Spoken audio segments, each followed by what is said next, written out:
मल्लिकाच्या कारस्थानाला मात देत आजींनी आणलं समर आणि स्वानंदीला पुन्हा एकत्र. गैरसमज झाले दूर, पण विण दोघातली ही तुटेना. चला तर पाहूया आजच्या भागात नेमकं काय घडलंय. जसं की आपण आतापर्यंत पाहिलं, समर आणि स्वानंदीमध्ये अबोला सुरू होता. जेव्हा समर स्वानंदीला कॉल करतो तेव्हा तिचा फोन मंदाकिनीकडे असतो. मल्लिकाने सांगितल्याप्रमाणे मंदाकिनी समरचा कॉल कट करते आणि स्वानंदीला त्याबद्दल काहीच सांगत नाही. इकडे समरला वाटतं स्वानंदी अशी का वागत आहे, ती सांगून तर गेलीच नाही आणि माझा कॉलही उचलत नाही आहे, म्हणून तो तिला वारंवार कॉल करतच राहतो. पण मंदाकिनीमुळे स्वानंदीला त्याबद्दल काहीच कळत नाही. स्वानंदी स्वयंपाक करत असते तेवढ्यात तिचे बाबा तिथे येतात आणि तिला चिडवत म्हणतात, काय ग, प्रेमात पडलीस ना जावई बापूंच्या. त्यावर स्वानंदी लाजते. मग तिचे बाबा तिला हसत म्हणतात, आणखी काय म्हणतात आमचे जावई बुवा.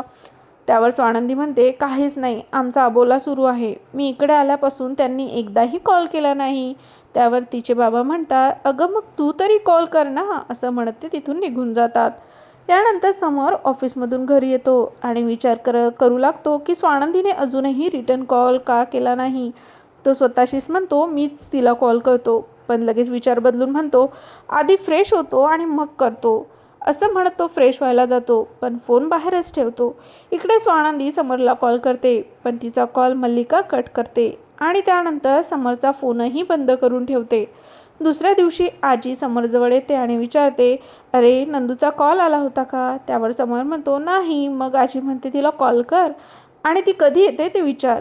त्यावर समर म्हणतो, आजी माझा मोबाईल बंद आहे, तूच तिला कॉल कर आणि फोन आहे ना स्पीकरवर टाक. आजी म्हणते, ठीक आहे, आणि स्वानंदीला कॉल करते. स्वानंदी फोन उचलून म्हणते, बोला आजी. आजी विचारते, कधी येतेस ग स्वानंदी. त्यावर स्वानंदी म्हणते, हे काय, निघतच आहे आजी. आई आता बरी आहे, मी घरी येत आहे. त्यावर स्वानंदी आजींना विचारते, राजवाडे गेले का. तेव्हा समर आजींना इशाऱ्यांना सांगतो, गेला म्हणून सांग. आजी म्हणते, हो ग समर आत्ताच ऑफिसला गेलाय. हे ऐकता स्वानंदी समरबद्दल एका मागोमाग एक प्रश्न विचारू लागते. आज लवकर गेले, त्यांनी काही खाल्लं का, असे अनेक प्रश्न ती राजवाड्यांबद्दल विचारते. हे सगळं ऐकून आजी हसते आणि म्हणते, समरची आठवण येते ना तुला. त्यावर स्वानंदी लगेच म्हणते, हो ना आजी, खूप. मग आजी गमतीने म्हणते, माझी नाही येत आहे आठवण.